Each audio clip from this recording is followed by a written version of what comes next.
Hello friends, તમારું સ્વાગત છે મારા કિચનમાં. આજે આપણે Ganesh Chaturthi special sugar free modak બનાવીશું. આ મોદકમાં આપણે ઘી, માવો, મિલ્ક પાવડર કે દૂધ વાપર્યા વગર અને માત્ર 10 મિનિટમાં બની જાય એવા મોદક બનાવીશું. તો ચાલો બનાવીએ. એના માટે આપણે એક નોનસ્ટિક પેન લઈ લઈશું. એમાં આપણે અડધો કપ બદામ લઈશું. બદામને સ્લો ગેસ પર 2 થી 3 મિનિટ કે પછી ક્રિસ્પી થાય ત્યાં સુધી આપણે એને શેકી લઈશું. તો તમે બદામને અવનમાં પણ શેકી શકો છો. જો તમારી પાસે અવન હોય તો પ્રીહીટ કરેલા અવનમાં 10 મિનિટ માટે એને મૂકી દેવાની. તો આ રીતે હવે બદામ ક્રિસ્પી થઈ ગઈ છે. આપણે એક પ્લેટમાં કાઢી એને ઠંડી થવા દઈશું.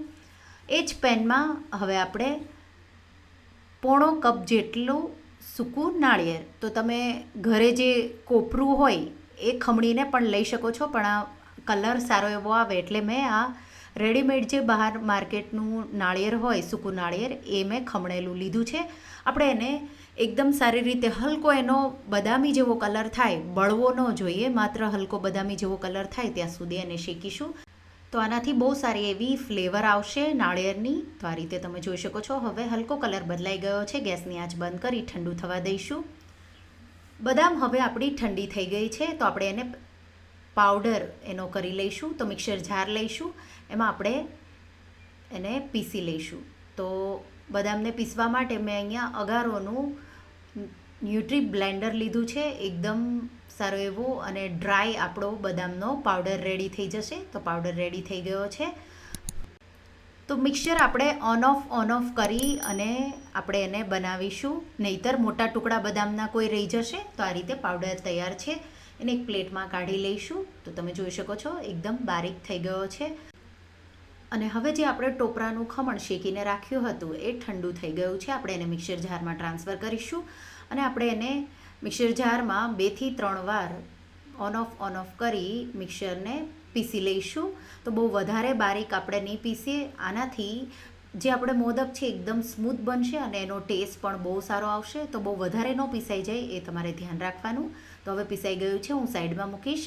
હવે આપણે એક બાઉલ લઈ લઈશું. એમાં મેં અહીંયા ડિસાનોનું પીનટ બટર, તો જે ક્રન્ચી વેરાયટી આવે એ મેં લીધું છે. આમાં 0 કોલેસ્ટ્રોલ હોય અને ટ્રાન્સપરન્ટ ફેટ પણ નથી હોતી. હાઈ પ્રોટીન અને હાઈ ફાઈબર હોય છે. તો આપણે આ રીતે મેઝર કરી અડધો કપ ડિસાનોનું પીનટ બટર લઈ લઈશું અને આપણે એને એક બાઉલમાં નાખી દઈશું. તો જે પીનટ બટર છે એને મેં રેફ્રિજરેટરમાં રાખ્યું હતું, તો એમાંથી જ મેં લીધું છે, એટલે ઠંડુ છે અને થોડું થીક પણ છે. હવે આપણે એમાં 4 ટેબલ સ્પૂન, તો 4 મોટી ચમચી ગોળનો પાવડર. જો તમારી પાસે ગોળનો આવો પાવડર ન હોય, મેં રેડીમેડ બહારનો ઓર્ગેનિક લીધો છે, પણ તમે ઘરે તમારો રેગ્યુલરનો જે ગોળ હોય એને ખમણી અને ઉમેરવાનો. તો 4 થી 5 ટેબલ સ્પૂન. ગળ પણ અહીંયા તમારે થોડું તમારા સ્વાદ પ્રમાણે વધુ ઓછું કરી શકો છો. ખમણેલો નાળિયેરનો પાવડર અને આપણે બદામનો પાવડર બે મેં ઉમેરી દીધા છે. સારી રીતે મિક્સ કરીશું. તો પીનટ બટર આપણે થોડું ફ્રીઝમાં મૂકેલું લીધું છે, એટલે એ થોડું જામેલું હોય. જો તમે બહાર રાખેલું લેશો તો તમારે આ મિશ્રણને થોડી વાર માટે રેફ્રિજરેટરમાં 5-1 મિનિટ માટે સેટ થવા મૂકવું પડશે. તો આ રીતે સારી રીતે બધી સામગ્રીઓને મિક્સ કરી દઈશું અને એક જેમ લોટ બંધાઈ જાય એ રીતે આ મિશ્રણ રેડી થઈ જશે. તો હવે રેડી થઈ ગયું છે. જો તમારા પાસે મોદકના મોલ્ડ ન હોય તો આવા ગોળ લાડુ બનાવી લેવાના. મારી પાસે મોદકનું મોલ્ડ છે, તો આ રીતે આપણે મોદકનું મોલ્ડ તમને ઇઝીલી માર્કેટમાંથી મળી જશે. તો આ રીતે આપણે મોદકના મોલ્ડમાં મિશ્રણ થોડું નાખીશું. આંગળીથી આ રીતે દબાવી દઈશું અને સરખો એવો શેપ આવી જાય એ રીતે દબાવીને ભરીશું. એ જ રીતે બીજા 2 મોદકના મોલ્ડ પણ હું ભરી દઈશ. દબાવીને એકદમ સારી રીતે ભરવાના, એટલે સારો એવો શેપ આવી જશે.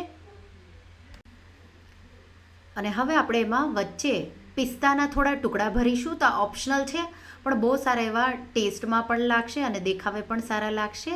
અને પછી આપણે થોડું થોડું મિશ્રણ લઈ આ રીતે મોદકને દબાવી અને ભરી દઈશું. નાઇફના મદદથી જે એક્સ્ટ્રા ઉપરનો પાર્ટ હોય એ આપણે આ રીતે કાઢી લઈશું.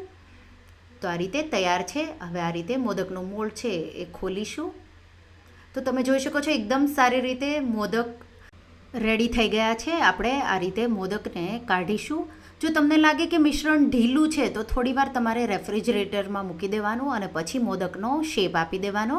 તો આ રીતે બધા જ મોદક મેં બનાવી લીધા છે. આપણે એને પિસ્તાથી ગાર્નિશ કરીશું અને થોડું ઉપરથી સૂકું નાળિયેર એનાથી પણ ગાર્નિશ કરી દઈશું. અને આ મોદક છે એ રેફ્રિજરેટરમાં તમે એને જ્યાં સુધી પૂરા ન થાય ત્યાં સુધી ખાઈ શકો છો. અને આ એકદમ હેલ્ધી, ટેસ્ટી, બાળકોથી લઈ મોટા બધાને બહુ જ ભાવશે. બનાવવામાં એકદમ સિમ્પલ છે. ઉપરથી થોડો સૂકો નાળિયેરથી ગાર્નિશ કરી દઈશું. જો તમે ઘરે ક્યારેય આ રીતે એકદમ હેલ્ધી એવા પ્રોટીનથી ભરપૂર ઘી, માવો કે મિલ્ક પાવડર કે દૂધ વગર જો આવા મોદક ન બનાવ્યા હોય તો રેસીપી એકવાર જરૂરથી ટ્રાય કરજો.